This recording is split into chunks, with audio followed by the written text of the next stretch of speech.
Right then, we're way into the boundaries of the Quantox now. Just come down a very steep climb down from there. Seen a couple of dead sheep. One looked like it'd been eaten quite by some wild animal, actually. Yeah, it really looked like it had. And not that long ago. So it's a bit scary, isn't it? So here we are. This is the A39. I'm hugging the hill contours as directed by the Coleridge walk.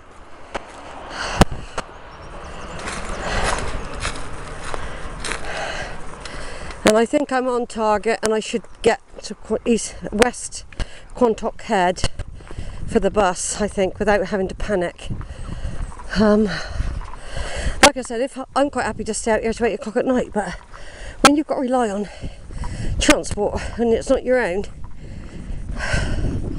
and there's time limits, it does take the edge off a bit. I mean, once you know a route, it's a lot easier because you can pace yourself differently. When I've never done this walk before, this particular walk, so I've got no idea. They don't really give you an idea on here how long it takes to walk. I think that would be useful, you know, to have a time of a plodder like me, going along, plodding, having the odd stop. I mean, I've had a sandwich. It's 1:30 now. I've got 2 hours and 20 minutes to get to West Quantoxhead.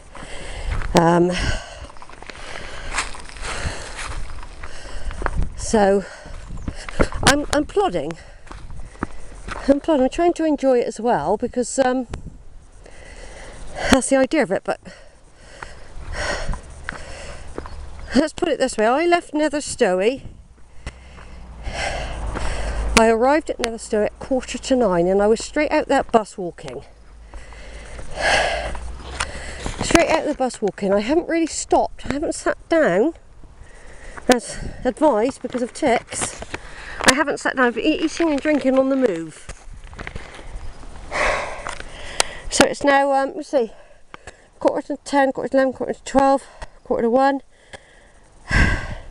It will be 5 hours in quarter of an hour's time that I've been walking. 5 hours. And I still feel like I ain't got anywhere yet, because what it is, I'm so used to going up in the combes, seeing the deer and all that, right? And what's happening now is I'm doing the edge. I'm not actually up on the Quantox like I normally am.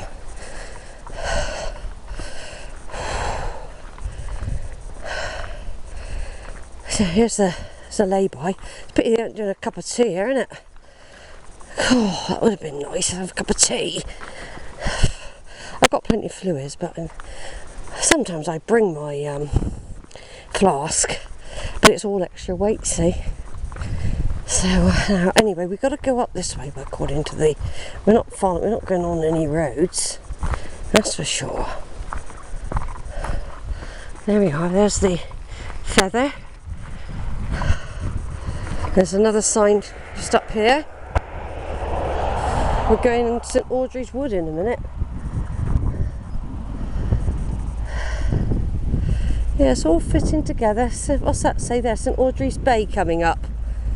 Yes, that's handy. I mean, if you're really stuck, you just go on the road, don't you? So, I mean, the idea is to do this peripheral walk, which is going to be like this all the way to Porlock, I would have thought. That'll have to be done another time. But there is that 7-mile walk in the combes I want to do. But of course, this walk could have been better later in the summer. This one and the combe one would have been better today, but I left the map at home. I left the directions at home. Today would have been better to have done the combe.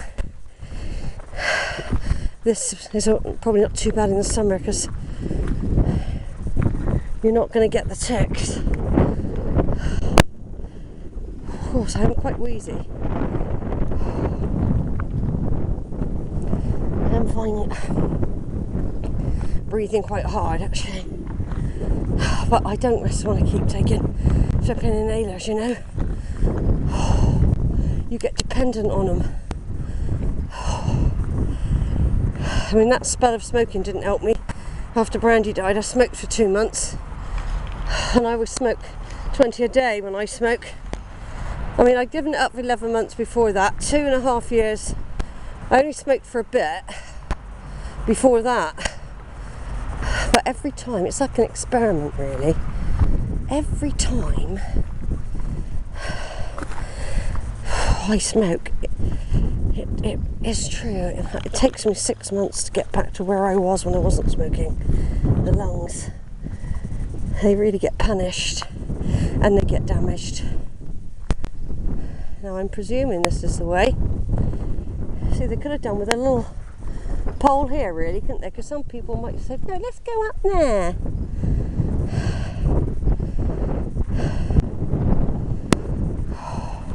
I'm hoping I want to get to West Quantoxhead at least, well, minimum of half an hour before the bus so I can look around the village.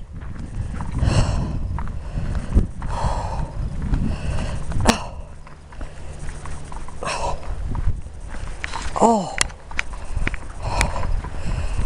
Right, through a stile. Through a stile. There we go.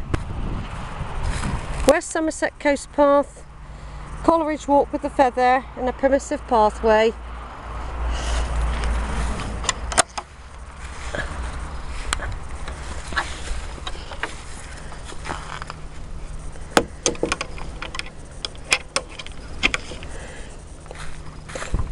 This is, I believe, St Audrey's Wood. We had a Polish friend in the family who my mum had befriended in the war. He'd been in 2 concentration camps, German and Russian. He had an awful time. I remember him telling me little stories when I was a little girl about how they used to have to eat dead men's bread. They would have to try and rescue his bread before they put him in the bag, and how awful it was, how terrible, how I think they said the Russians were worse than the Germans, but I think it was a German that stamped on his cross and broke the little Jesus off, because that cross he gave to my mother, and I think Jude's got it now. My mum had that, but the Jesus had been stamped off by a German boot. Anyway, because he was a Roman Catholic. He was a Polish Roman Catholic. Anyway, why did I mention him? Because he used to work close by here after the war. He was a soldier. He's got medals, by the way. He was highly honoured. But he was a chef as well, and he became the chef of St Audrey's School, just up here, which isn't a school anymore. Yeah, he became the chef, and he used to bring us back treats. So I remember we always had chicken on a Thursday. That was his, I think he had a day off or something, and we always had a chicken when he came. That chicken was more expensive than beef in those days. Yeah, that goes back to the war days when they used to have rationing, and if they could, you know, rescue a little bit of butter or a little bit of cheese, they were still into that, you see. Oh, bless them. It's very sad, the whole episode, really. My poor little mama. God, she lived through that war. The smallest stoker in Britain. She was offered an award but turned it down. And she had to work in the ammunition factory.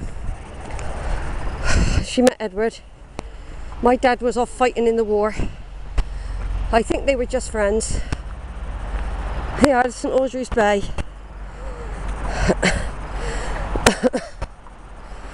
Oh my God.